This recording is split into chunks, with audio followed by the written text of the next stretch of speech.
Welcome to the Thomistic Institute podcast. Our mission is to promote the Catholic intellectual tradition in the university, the church, and the wider public square. The lectures on this podcast are organized by university students at Thomistic Institute chapters around the world. To learn more and to attend these events, visit us at Thomisticinstitute.org.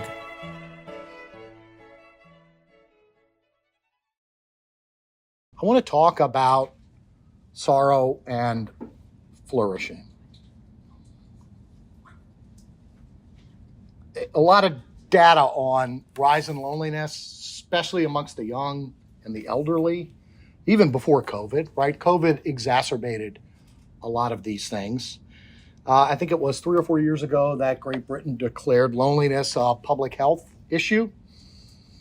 We also see connected to loneliness and to sorrow, a lack of belonging, a lack of a sense or experience of belonging.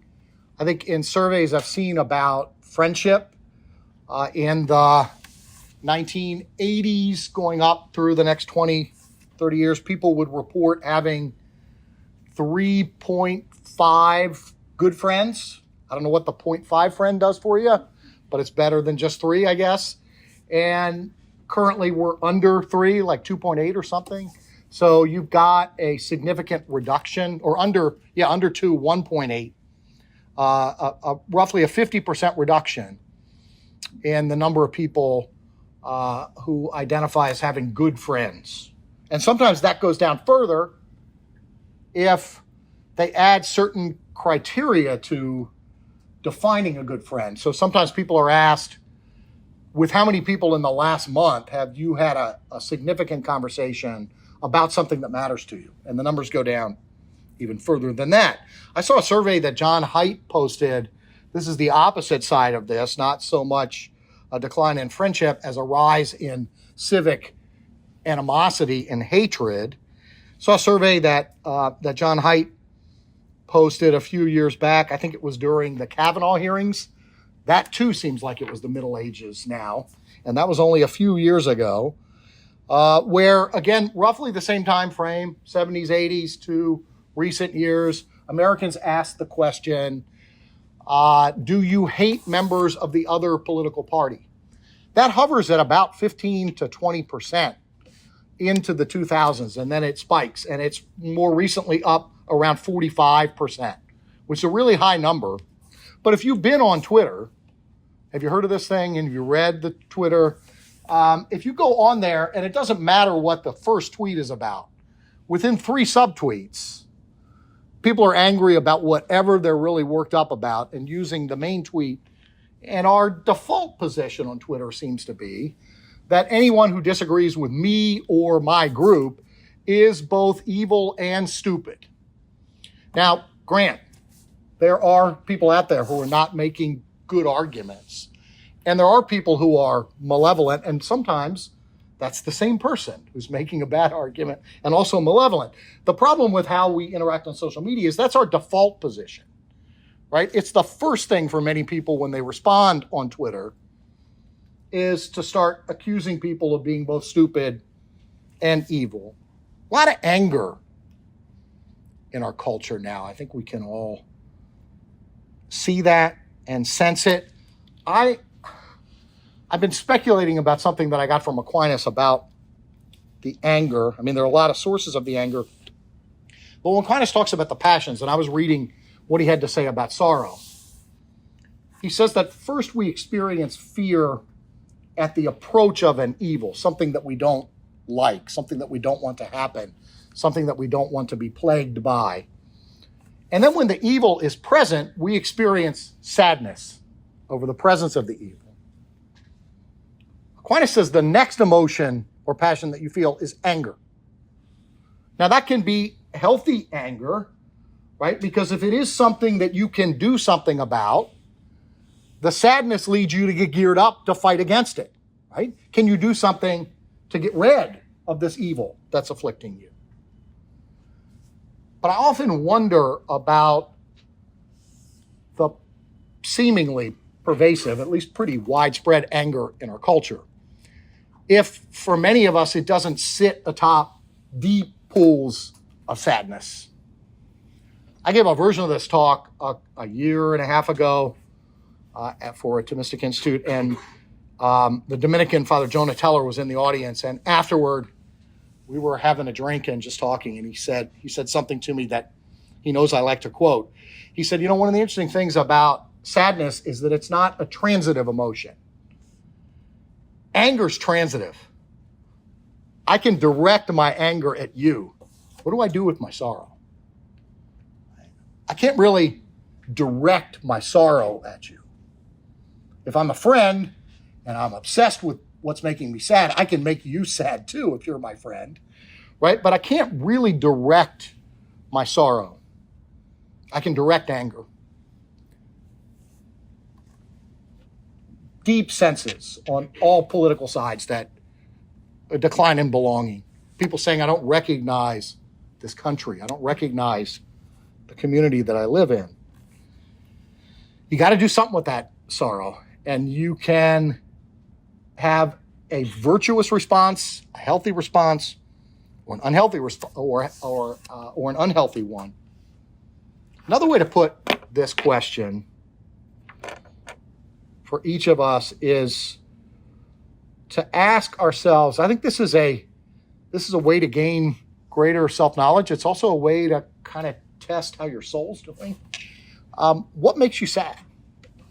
And how do you respond to sadness? And do the ways in which you respond to sadness sometimes make you more sad? We can, for Aquinas, respond to sorrow virtuously or not virtuously. In fact, as we'll see momentarily, sorrow is at the root of very important vices and virtues for Aquinas. So fear, sorrow, anger. We also know a lot from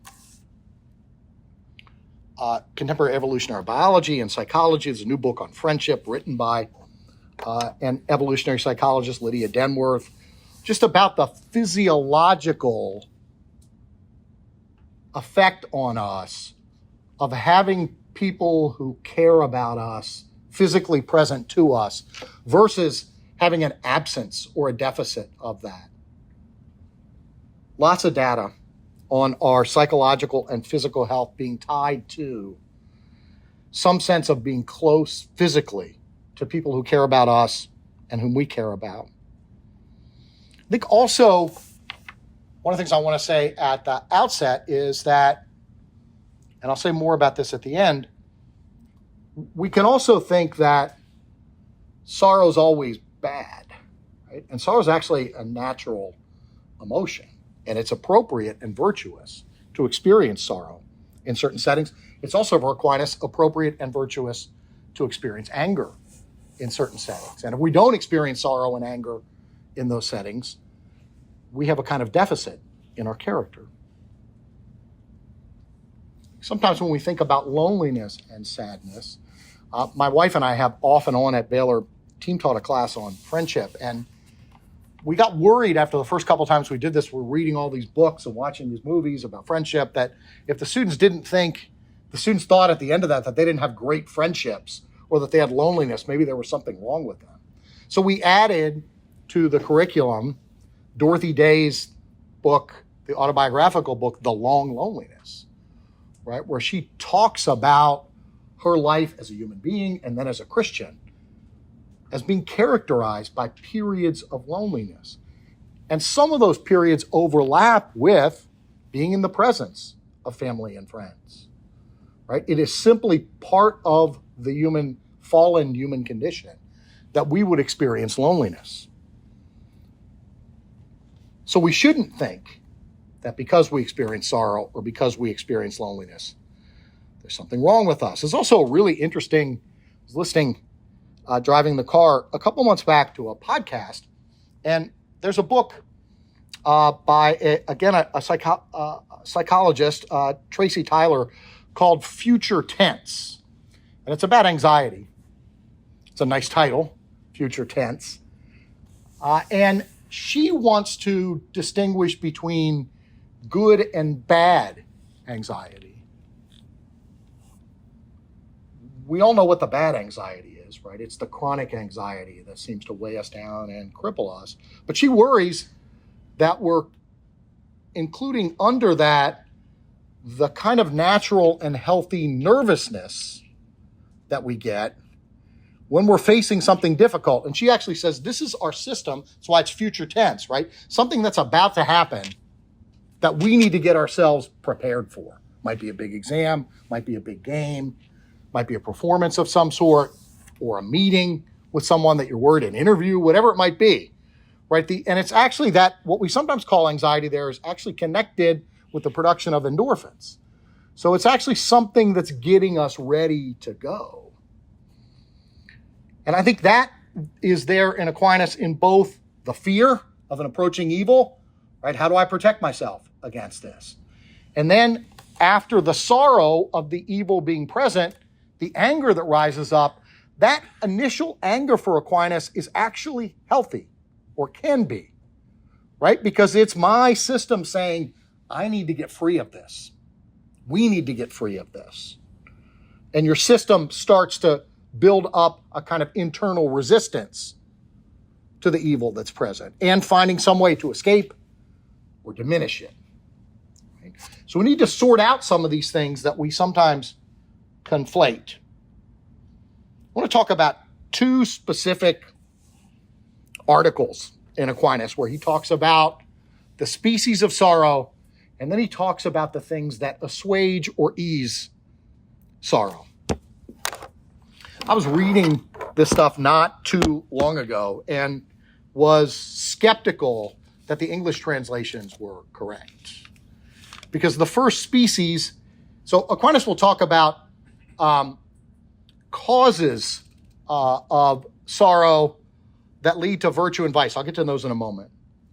But he talks about the effects of sorrow. And the first word he uses actually in Latin is anxietas. And then one of the English translators said, this makes us depressed. I said, that's got to be a bad translation, right? That's just somebody importing contemporary psychology back into Aquinas. But the Latin term that he's using is aggravare, which means both to aggravate or irritate and to weigh down. And Aquinas repeatedly says, what sorrow does is to weigh us down, right? The first mild form of that is what he calls anxietas. The more extreme form of that is what he calls torpor in Latin, or accedia, which is the word we translate as sloth. And that's actually, when he introduces it here initially, it's not the vice. It's just an extreme form of sorrow that makes us, he says, potentially unable to move our limbs. So not wanting to get out of bed. Right? Another, there's this phrase right after that where he says in Latin, accedia dicitur amputare vocem. That accedia is said to amputate the human voice. I have a colleague in the Truett Baptist Seminary at Baylor. I haven't seen this essay yet, but he's writing an essay about during the lockdowns and COVID. He didn't get COVID, but he lost the ability to speak. And he's been doing a kind of medical and psychological analysis of what was going on. Aquinas says about this that the human voice is meant to give expression to the interior desires and thoughts of the soul. Right? So anxietas is a being weighted down. Sorrow is a kind of weighted down. Torpor, or accedia, is when you feel almost nailed down physically and emotionally. Right? And one of the worst symptoms or effects of that is, in a sense, an inability to even articulate what's going on. Right? There's a line from King Lear that I love, where one of the characters says, "This is not the worst so long as we can say this is the worst." Right? It's only the worst if it's actually the worst and you don't know it is. right? If you've lost the ability to recognize that something's really bad, that's the worst. If you can say this is bad, you're making a judgment that attaches you to some better order, right? So you have some idea of something that's better. In a parallel way, with extreme sorrow depressing the soul, we lose the ability to name what it is that we're being afflicted by. We lose the ability to articulate it. I think we have a kind of cultural acchadia, probably in lots of ways, but in that way, I think we go for really quick things like what this presidential candidate said or what those people are arguing for on some big cultural issue. But I think if we step back, we got to admit that what we're afflicted with culturally right now is really hard precisely to get our hands around and our mind around. It's hard to get a perspective on it. And I think that, at least for me, and I think about these things and read about these things and talk to people who are thinking about these things, at least for me, that increases the sorrow. How do we get a perspective on where we are? COVID, even post-COVID. So anxietas and then torpor and acchadia. Aquinas talks about sorrow connected to vices. Acchadia is one of those vices. And also to virtues. I want to say a little bit about the vice of envy and the virtue of mercy, both of which are rooted in sorrow. And they're both are rooted in sorrow having to do with other people. So envy is sorrow over another's good fortune, especially when that good fortune, in my own mind at least, harms my sense of honor or merit. Right? Also, for Aquinas, if it's properly the vice of envy, this person actually merits whatever good fortune they have. Right? If they're awful people and they've deceived everyone into getting money or honor or whatever, then there's a more legitimate gripe that we have there, right? But with envy, it's others who actually deserve what they have. Of course, if we're envious, that's the last thing we're going to admit to ourselves, right? That's the last thing. Because immediately we start constructing reasons precisely why they don't deserve what they got, even if they do. So envy is rooted in, it's a kind of sorrow, Aquinas says. And undealt with, it leads to the kind of anger that leads to backbiting, destruction of reputation, and even physical harm. Right? Mercy, misericordia in Latin. First thing you need to know about mercy when Aquinas talks about it is it's not just forgiveness. It involves forgiveness. But mercy involves a kind of a heartfelt sorrow at the misfortune or affliction of another. The more undeserved, the more appropriate is the sorrow. Right? So in each case, I'm looking at other people and comparing myself, thinking about them in relation to myself, or being moved by them in relation to myself. In the first case, I'm moved to sorrow because other people are doing well, and I think I'm not. Or at least the way in which they're doing well makes me look bad.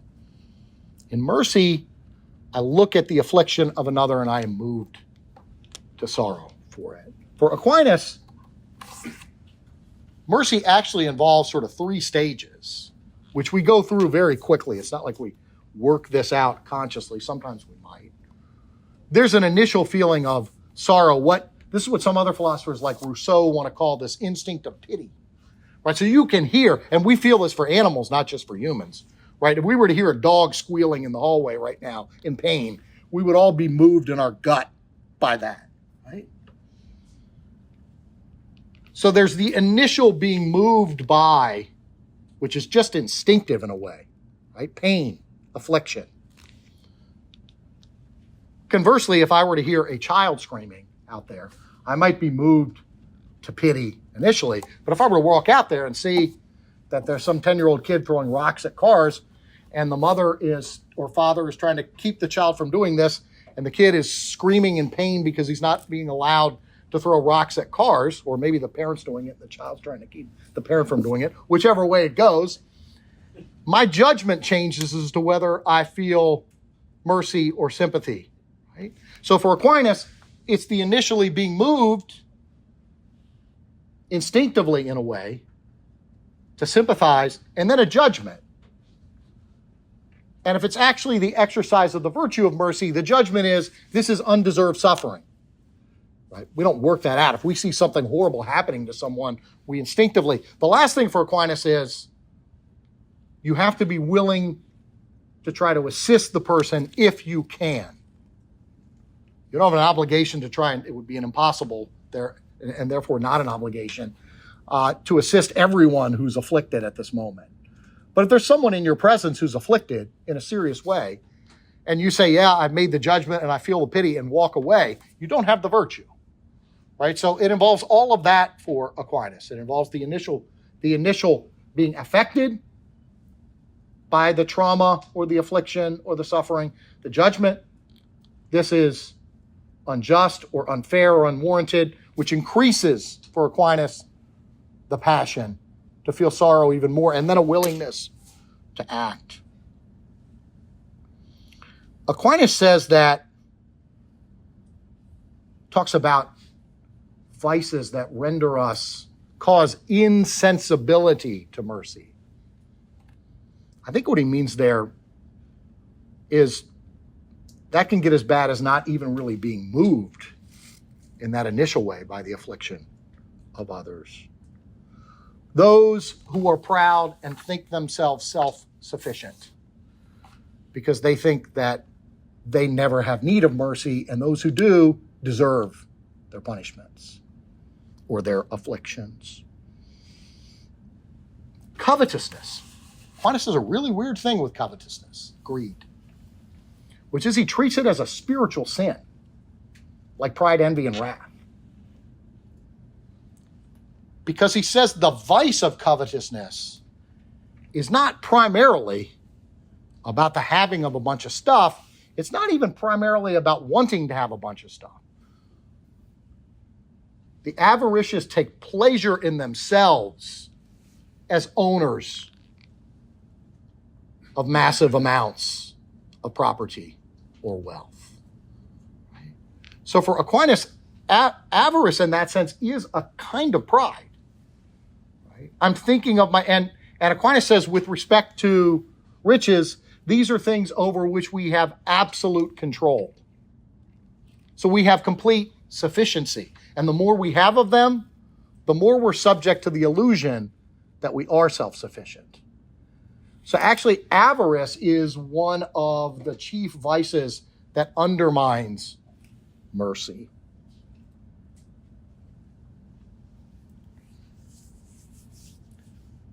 What do we do about these vices? Right? Well, clearly with envy, one of the things to do is to have an honest talk with yourself about how you're deceiving yourself, thinking that this person doesn't deserve what they actually deserve. But also the practice of gratitude is a virtue connected to justice for Aquinas that helps to curb instincts to envy.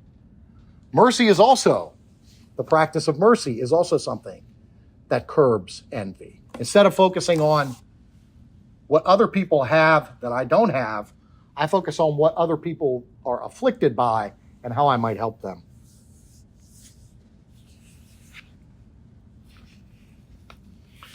I'll come back to that in just a few moments, these correctives to the vices. But I want to shift over to the one other article in Aquinas I want to talk about, which is the things that assuage sorrow. Aquinas lists 5. None of them, interestingly, are explicitly theological. There are certainly theological responses to sorrow. The first thing Aquinas says, And it's interesting the way he puts it. Any pleasure counters sorrow. I think he's speaking generically there of passions, and he's not judging or discriminating between good and bad pleasures.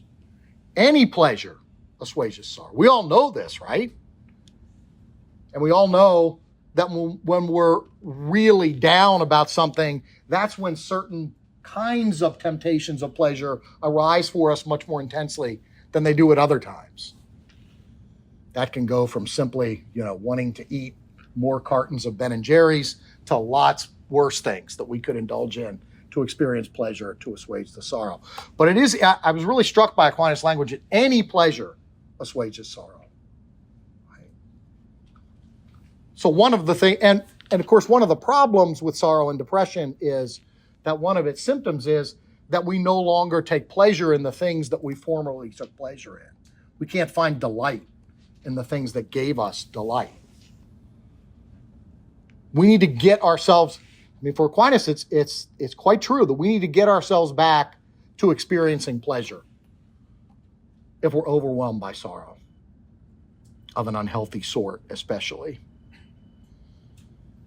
But because any pleasure will assuage any sorrow, this can deepen if we're tempted by certain addictions, right? Physiologically, genetically, right? Certain settings will trigger those. And often it's depression and sorrow that will make us want to have the pleasure. And the more intense the pleasure, the better. Because that zaps the sorrow, right? It's really brilliant there that he says any pleasure. Just love that. Here's a real simple one. Baths and sleep. Aquinas actually says this. Baths and sleep. As opposed to the really serious kinds of sorrows that I was just talking about, many of our ordinary sorrows can be taken care of to some degree by just a good night's sleep. Because what does sorrow do? Sorrow weighs down the soul, the emotions, and the body, and takes away its natural vitality. So for Aquinas, anything that restores the natural vitality of our body, our emotions, and our minds is a counter to sorrow. Sleep, baths, exercise, right? Breaks from things that are causing us excessive sorrow. Just taking breaks, right? And having silence. Baths and sleep. Tears. Tears. This is the one way in which I think Aquinas is saying sorrow can be transitive, that we can get rid of it. We can dispel it to some extent through tears. The thing that shocked me in what Aquinas says here is tears actually do dispel the sorrow in some sense, right? The other thing Aquinas says about why tears help with sorrow is that we judge ourselves as rational animals, that in certain circumstances, tears are the virtuous and good response. So instead of feeling like I should never express emotion in this way or never weep, Aquinas actually thinks that when we're doing this over a sorrow in an appropriate way, one of the things that eases the sorrow is not just the tears themselves, but our self-knowledge that it's appropriate that we should weep for this loss or this evil or this suffering. He's not a Stoic. Aquinas is not a Stoic when it comes to the passions. Friendship.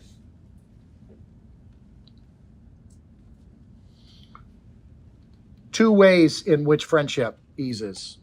One is because, as he said, metaphorically at least, and it feels this way physically, sorrow is a weighting down of the soul. When friends are with us, it seems that burden is eased because they share it. That's metaphorical in a sense, although it feels real, right? the more important thing for Aquinas about friendship in times of sorrow is that friends remind us that we're loved. And that's one of the things we're apt to forget in sorrow.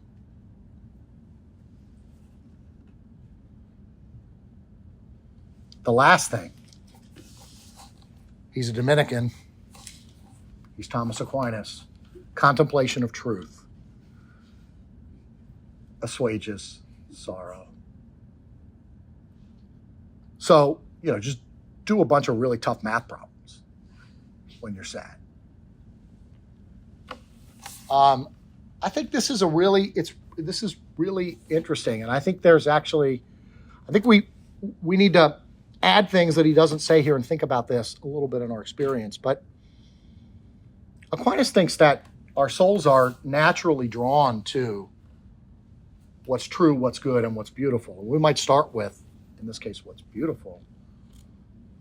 One of the bad effects of sorrow that can make it worse, and Aquinas actually talks about this at one point, one of the dangers is, he doesn't quite use this language. This would be a bad English translation, but I can't remember the Latin. We get, in a sense, locked in ourselves with sorrow, right? And that can intensify the sorrow because we can't pull out, and we're just going over and over again in our minds and in our hearts the things that are making us sorrow or the mystery of why we're sad. What contemplation does for Aquinas is it pulls us out of ourselves. If we're actually in a contemplative moment with the true, the good, or the beautiful, we are caught up in the object of truth, goodness, or beauty. I mean, think about that when you see something, and it can range from very mundane things like cars that you might think are beautiful, all the way up to great art or the cosmos, or listening to Christ's passion and death, right? And you can suddenly be caught up in the beauty. You lose yourself in that. Right? One of the things about great conversation that's about important matters, one of the things about the experience of beauty is that we lose track of two things. We lose track of ourselves, and we lose track of time. Right? When we're sad, we can't stop thinking about our affliction. When we're sad, we can't stop thinking about how darn long this is going on and will it ever end. In contemplation, we're pulled out of ourselves. We're engaging in what Iris Murdoch calls unselfing, right, in one of her essays. Or this contemporary Christian Japanese-American painter Mako Fujimura is influenced by Aquinas. And he does abstract art. It's quite beautiful, actually. It's not, I think it's quite moving. And people say, well, how do I understand your art? And he says, well, look, let's not talk about my art. If you're in front of great art, don't think about understanding it. Think about standing under the art. Think about emptying yourself in the presence of beauty so that you let the object of beauty fill your soul. And through that experience, you will come to understand art. We have to stand under what's true, stand under what's good, and stand under what's beautiful. But we lose track of ourselves, right? This is also the difference between training and excellent performance, whether it's in sports or music or theater. When you're training, you have to think about yourself, get it right, do those exercises again, move your fingers in a certain way. When you become adept, you can't think about those things, or you're a note behind or a play behind on the court. This experience in contemplation, which we have analogs of all over our day-to-day human lives, for Aquinas is a way of transcending ourselves and transcending time. That doesn't take away necessarily the cause or the root of the sorrow, but it assuages it. And sometimes, as I've already mentioned, one of the things that intensifies the sorrow is that we're too focused on being sad for too long. And so I think Aquinas is actually absolutely right to put contemplation as one of the things that assuages or counters sorrow. I want to end with another basketball story. It's been 40 years since this famous contest where NC State beat Houston in one of the biggest upsets, Final Four. Jim Valvano, the great coach, who you see speech every year at the ESPYs, right? Because he was 37 when they won the NCAA title. It is probably, maybe Villanova Georgetown is the other great upset from that period in the history of the NCAA tournament. Valvano, this Italian guy who came down to North Carolina, and he said the first meeting he had, somebody introduced himself as Billy Bob Joe, and he said, "Where are the other two guys?" Valvano had a great sense of humor, but 10 years later, at 47, Valvano was dying from cancer, and he gave this great speech where they started the Jimmy V Foundation for Cancer. I just wrote a piece about this actually because I think Valvano was raised in a Catholic Italian family with all of the cultural aspects that go into that. He was also an English major at Rutgers when he was an undergrad. And Valvano said, "I want to give you, everybody here, some advice. If you do 3 things every day, you'll lead a full life. You should laugh. You should have time where you laugh with friends. You should be moved to tears. Could be by sorrow, but it could be by happiness and joy. You should have your emotions deeply moved. The other thing he said is you should think." He's a basketball coach, right? You should think. You should think about important things. If you do those 3 things every day, he said, that's a day, that's a full life. That overlaps a good bit with what Aquinas is saying about flourishing in relation to sorrow. Right? Friends not only console us, they also help us to laugh and ease the burden of our thinking this is something we will never escape from. And laughter gives us that perspective so that we're not under the burden as much. And Valvano was laughing on stage 3 weeks before he died of cancer. His sense of humor helped him in the midst of the greatest trial that he faced, in the midst of facing what he knew to be soon to be death. And thinking, right? The way in which our minds move, as there's in one of the lines from T.S. Eliot's 4 Quartets, distracted from distraction by distraction. This is us, right? Distracted from distraction by distraction. We get on here for some alleged reason. 45 minutes later, we can't even remember why we got on, right? And not to say that everything that goes on here is unhealthy or can't be good things, but we lead lives filled with distractions. Thinking is about attending. Right? Thinking is about attending to others, to the subject matter in front of you, to the film you're watching, to the game that's on. It's about attending. And we sometimes have to multitask, but if every hour of every day is full of multitasking, we will not be attending, we will not be thinking, and we will likely be sad because of this. So thank you for listening, and let's have some happy questions. No more sorrow. Thanks.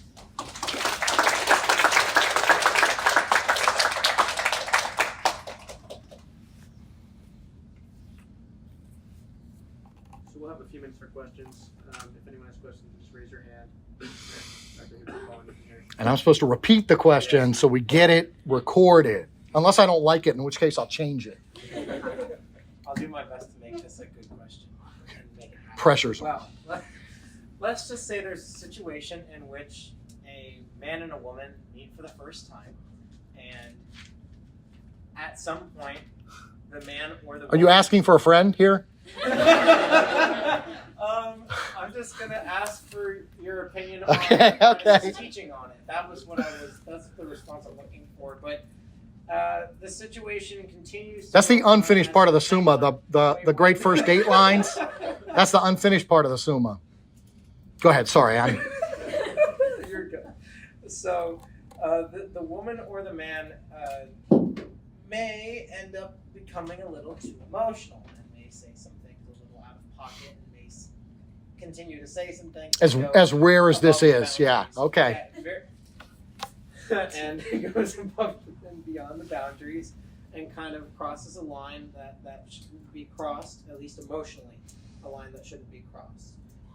And there's definitely a chance they're going to be seeing each other again at some point if they live in the same area. Okay. So how would you deal with that so that it makes that you can make the good of it out of the sorrow that you experience out of the conversation that did definitely not go well? I think we could hear that up here. I think we could hear that, the question I'm a fair Question thought, about- I'm pretty sure. So, is this a dating situation or just people? But it's a guy and a girl. You said, Yes. okay. It's just And people one talking. gets allegedly excessively emotional, Yeah.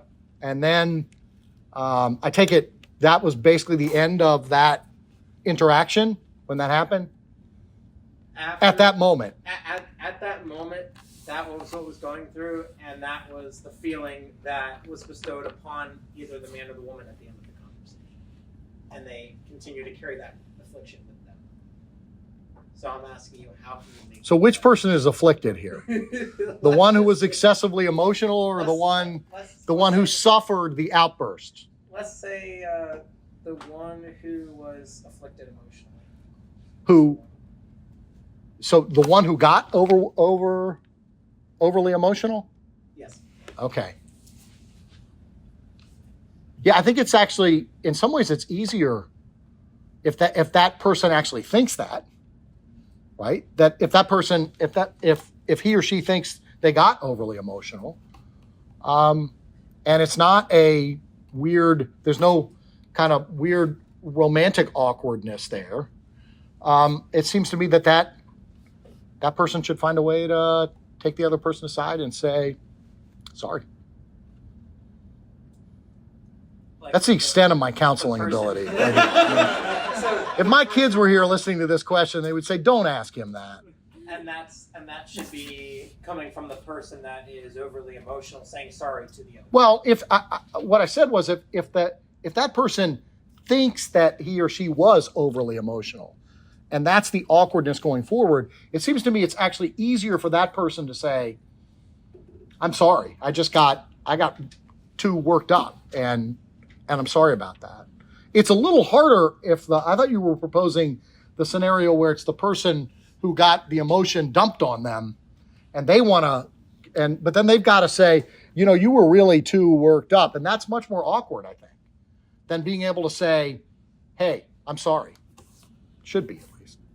I don't know. That's anybody else got? Yes. What do you think is causing the amount of loneliness in our society? Because we're supposed to be the most connected we've ever been. Yeah. Allegedly. Yeah. There are a lot of breakdowns of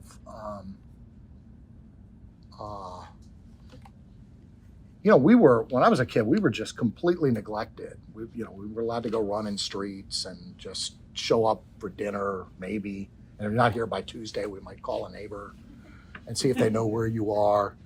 But part of that was a sense that, and there were better and worse communities. I mean, there's certain parts of America that you would never have wanted to do that with your kids, right?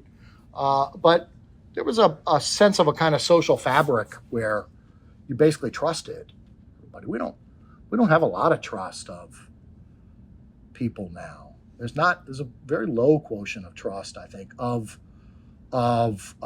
people who are neighbors but strangers, right? That is people with whom we live in proximity and interact in various ways.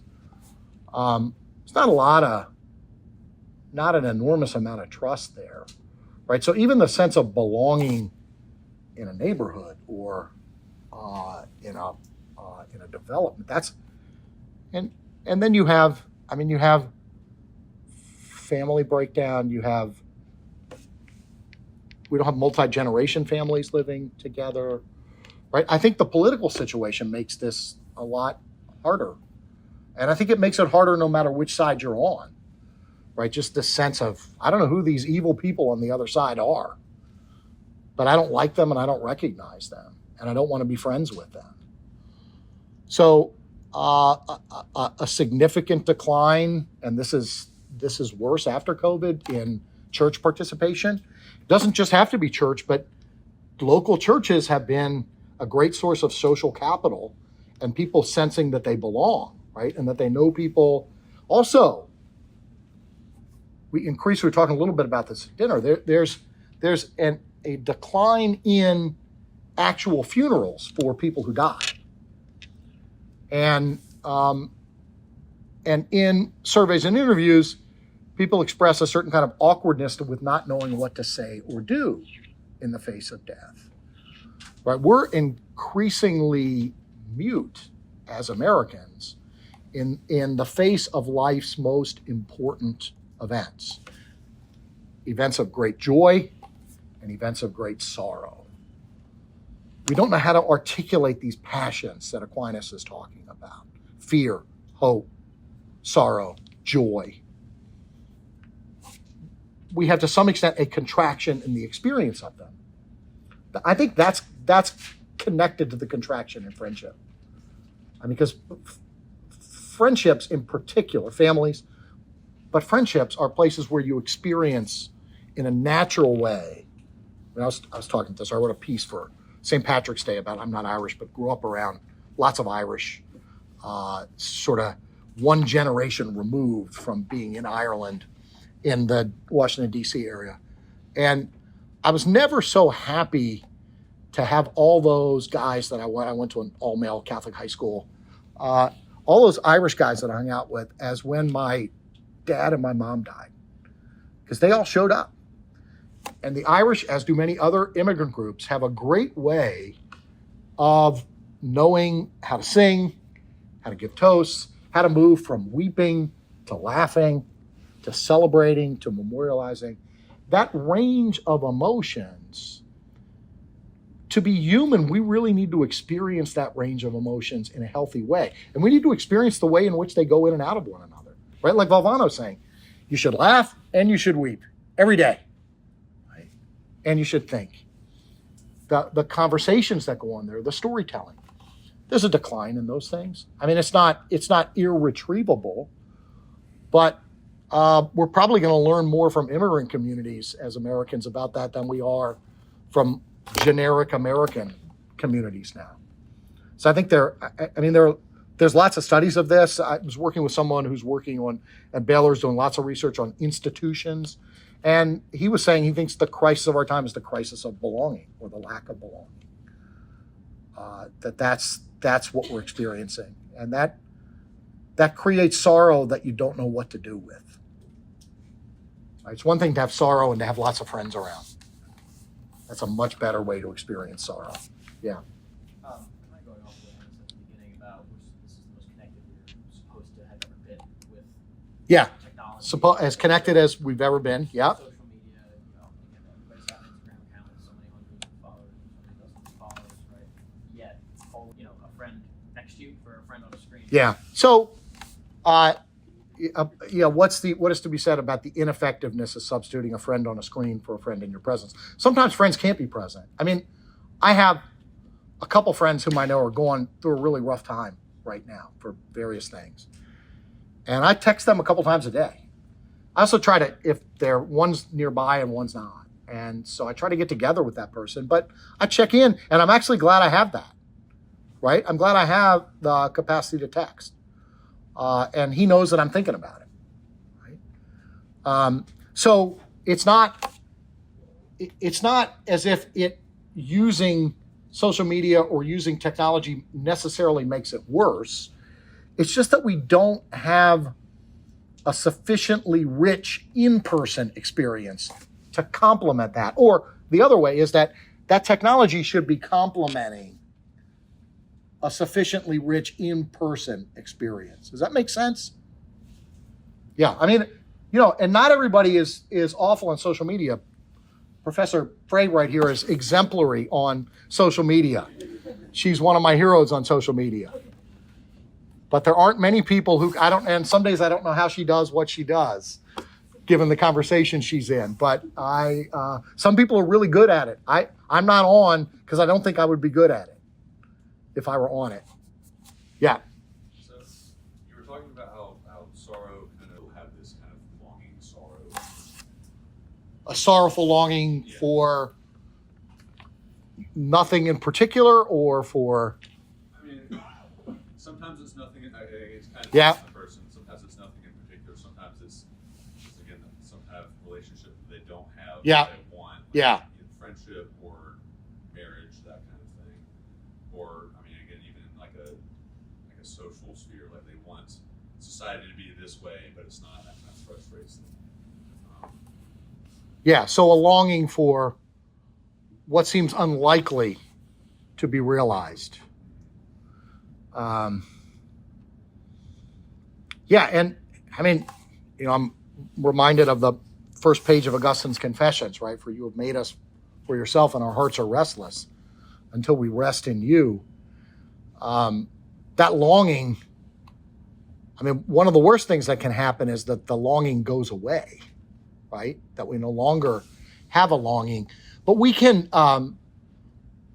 certainly long for things that are not plausible, right? And we can create fantasies with our longings that will hinder, if not make it impossible, for us to actually have deeper longing satisfied by what's right in front of us.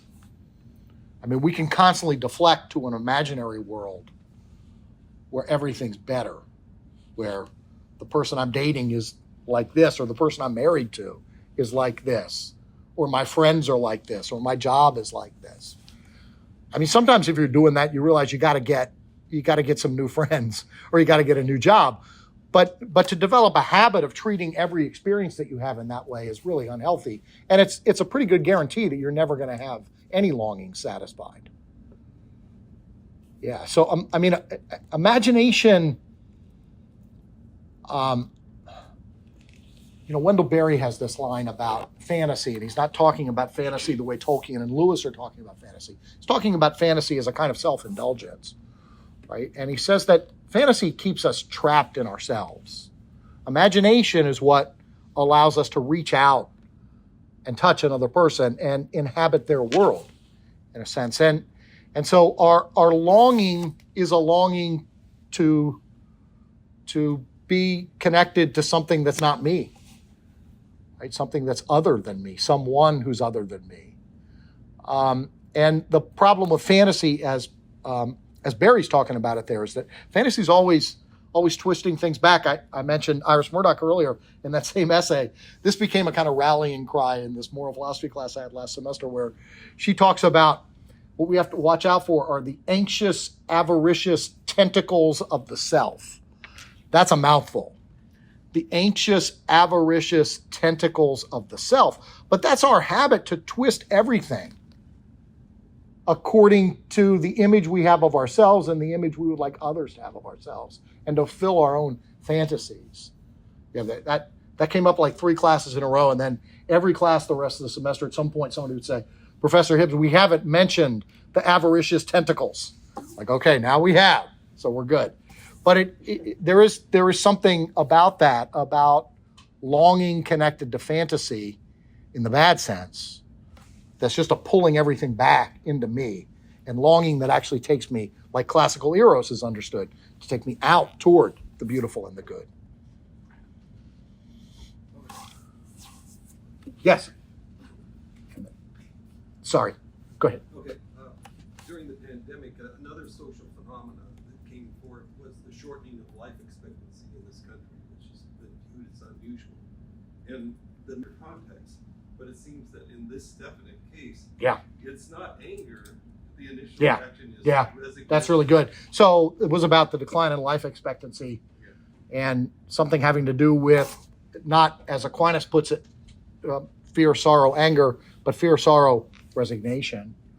Yeah, I mean, there's a lot of despair, right? And I think the fentanyl crisis is connected to that, right? And that's where any pleasure can counter any sorrow. Really self-destructive but powerful pleasures can do that really well for a short period of time. Yeah, I think resignation, when Aquinas talks about acchadia, that's that extreme form of sorrow that paralyzes even our limbs, right? So that we don't want to move. I mentioned that he also talks about it as a vice. It's sorrow over the divine good. It's a despair. It arises out of the monastic tradition, which is called the noonday devil, where monks lose their appetite for God in their prayers. They become distracted by anything and everything. Then it's broadened over time. In fact, R.J. Snell, whom some of us were talking about earlier, has a book on acchadia as a kind of way of analyzing the afflictions of our current culture. But yeah, a kind of resignation that can lead to despair, but that can also be masked by, we think of sloth as laziness, right? Typically, that's one way it's manifest. But the other way in which sloth is manifest is by a kind of hyper disordered activity, just a constant series of distractions where you're kind of masking what? The deep despair and resignation beneath the surface. Yeah, so that's, I think if you don't have, anger is in a way weirdly connected to hope, right? Because the healthy operation of anger in the face of fear and sorrow is to say, how do I get out of this? How do I fight it? Right? How do I fight this evil? The unhealthy kind of anger is, how do I project it out toward you? But I've got a kind of delusive hope there, right? Because I'm thinking I'm going to feel better by targeting the anger at you, right? So anger, if you really give up hope, there's no point in being angry. I also think anger is also coming from a sense of agency. Yes, that's right. Yep, very good point. Yep. Yeah. I don't have that anymore. Yeah, anger comes from agency. Yes, very good. Yep, right here. So actually, I wanted to comment on this point of agency. Was thinking about that.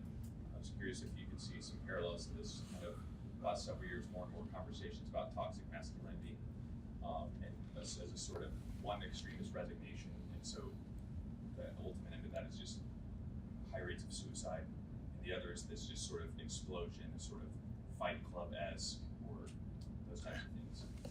Now you got me thinking about that movie. So the question about toxic masculinity and kind of fight club on the one hand and resignation and despair and suicide on the other. Yeah, I mean, I think we don't know what to do with that part of the soul that Plato calls thumos, right? And this is also what's connected with anger, right? It's what Aquinas calls the irascible passions. The passions that get worked up when we're facing something that's difficult or dangerous. I don't think we know what to do. We know how to debase eros and satisfy it. We know how to turn reason into a kind of calculating machine. I don't think we know what to do with thumos. And there are lots of reasons for that. I also think, though, that, I mean, I think what one of the things that young men need, all human beings, but maybe in this respect, particularly young men, is very sort of focused experiences of achievement. I don't think it's always about the big thumos moment. In fact, I've got a good friend who was a police commissioner in Baltimore right after Freddie Gray, and he's now police commissioner in Fairfax County. And he comes from multiple, as many police do, he comes from multiple generations of police. And so one of the things he said to me, and I use this whenever I teach Aristotle on courage versus boldness, right, which is the vice that looks like courage. Cowardice doesn't look anything like courage. And Kevin Davis is his name. What he said was, one of the problems was with the recruitment of police and using the videos of the big thumos moment where you're breaking down a door or you're arresting people or you're in the middle of a riot. Right? When he said, actually what police do, 95% of it is community relations. Now you have to be able to have the courage and the sensibility to react in those moments. But what are you going to attract if those are your videos, right? You're going to attract people who are itching to bust down doors. The kind of people who every time they go out on a Saturday night by 2 a.m., they're looking for a fight, right? These are the people who understand courage as boldness. I think that what certainly we all need things to defend. Perhaps men more than women, but I think women need things to defend too. But I think what men need, in some ways, because it comes less naturally to us as a species, is a focused experience of achievement. I think it's generally agreed upon now that in high schools and in colleges and in law schools, the female students are outperforming the male students. And we know that everybody's got a kind of affirmative action in their admissions program for male students, because if we didn't, it would be 80% female. And nobody wants to have 80% female because then they think it'll be zero male after a certain period of time in admissions. But I think men need, more than anything, concrete experiences of achievement, often with their hands. Something I never had growing up. Matt Crawford is a guy who's really good on this, wrote this famous essay, Shop Class as Soulcraft. But he's really good on and this is important for all of us to get out of the virtual. What Crawford says is that we're tempted by, I think this is really brilliant insight, what we're tempted by in the virtual world is the illusion of a frictionless universe where nothing pushes back against me, right? And actually uses Freud in this context, where Freud says infants are dominated by the pleasure principle. Adults have learned to navigate the reality principle. The fact that things are going to push back against your will. We all need experiences early on of things pushing back against our will, not in unhealthy and abusive ways, right? But knowing how to navigate that and actually learning how to enjoy that, right, is really a key to leading a flourishing life, one of the keys. But I think it's right to say that there may be there is something of a crisis on this thumos part, but I think it's actually concrete experiences of achievement. Right here, I've gone past you 2 or 3 times already.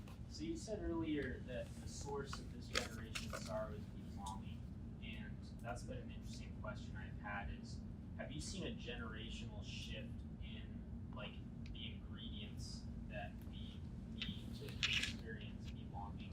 That if there's a change in our generation's desire for belonging versus like the older generation? So is there a change in the desire for belonging? The definition of belonging. Yeah, what I was quoting there was somebody who works full time on this stuff that I know at Baylor, who says that his view of where we are in the church and outside is a crisis of belonging. And there may be deeper things there too than just that, right? But I don't know if there's a generational. Again, I go back to the way that we were just neglected in good ways. There was this Brookings Institution did a study of young people in the workforce, and the decline over the last 30 years of teenagers in the workforce is just enormous. And there are lots of causes for that. It doesn't mean to me at all that young people are lazier. In fact, they're playing year-round sports, travel stuff. They're taking 6 AP courses. They're taking summer stuff. It's just that those activities are monitored by the same group of people, parents, teachers, coaches, all the way through. Whereas if you get a job, the best thing you can do, also the most painful thing, is to work retail for a couple years. Because if you work retail, you will learn how to deal with coworkers, bosses, and the general public. Right? And I didn't know when I was doing those jobs in high school and early college, just so I could have gas money and then beer money, that I was actually learning things that would be really important. But It's something that's fallen out, right? So where do you, and that was, I got jobs with friends of mine who had jobs, right? And then that in a way deepens the friendship because you reflect upon how awful that boss is or how awful those people were as customers today. So I think there are just lots of ways in which certain rituals and practices have been weakened because belonging is just a matter of, in one sense, it's just a matter of hanging out, right, with the people you find yourself with. And out of that comes friendship. And then you belong, right? That's really simple, but for most people, that's how that happens. Right? One more question. Okay. Way in the back. Yes. So, friendship to me, you talked about friendship in a personal sense, where it's me reaching out to other people, and also the societal sense of reasons why society is a certain way to make. And it's a collective incorrect attitude from a personal sense. Okay. Do you think that's an accurate? Yeah, so really good question. So is it with the absence of friendship or the absence of close friends, is it more external factors or is it just not taking the opportunity personally to be focused on having friends? Is that how you would put it? Yeah, that's a good sense of it. Is it a collective attitude, like my personal attitude towards friendships and the way I think of relationships? Like people look around and Yeah. people around them and also share it. Is it just a problem of attitude towards friendships? Or is it truly these external, like specific factors and truths about the world? Yeah. So one of the things I was thinking about saying in response to the toxic masculinity thing is, I see a good bit of this online with men complaining about how everyone's accusing them of things and there are no women they can date. And I'm like, well, get off this damn thing, right? And quit posting about it on Twitter and just get out there and meet people. You'll have a much better chance than complaining about it on here, right? And so that's to your point in a way on this, right? That I think it's a mix of both. I do think that there aren't that there can be external factors which make it more difficult, but there's always, not always, but there's often also just a personal failure to exercise agency, right? To exercise agency and just say, I'm just going to go I'm going to join this or I'm going to join that. I'm going to get involved in some way. And I'm not just going to be passive. Right? The thing about friendship, and this runs from Aristotle to C.S. Lewis, right?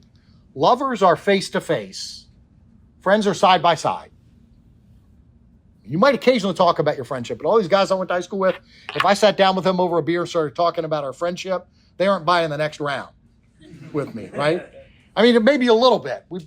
We talk a little bit. That's not the primary focus, right? And Lewis says many friendships begin with someone turning to another person and saying, "What? You too? You like this? Or you think those people are weird and funny in the way I think they're weird and funny?" Right? It's that quirky, sometimes more significant identification of sharing what? An angle on the world.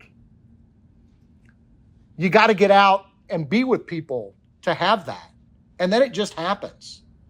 But you're right. If you just sit around wishing that you had friends, you don't want to go out and say, everybody you meet, "Hi, I'm John. I'm looking for a friend."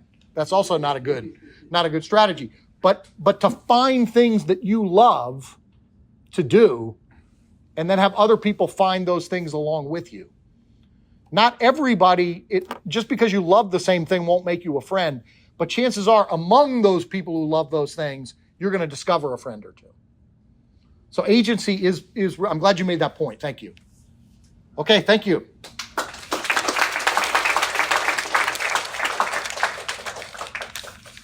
Thanks for listening to this lecture on the Thomistic Institute podcast. The generosity of people like you makes this podcast possible. If you enjoy these talks, please consider showing your support at www.thomisticinstitute.org/donate. Your donation of even $1 helps us reach more college students and many others with the powerful truths of the faith, and it ensures that we can keep publishing top-notch lectures on this podcast. Thanks a lot.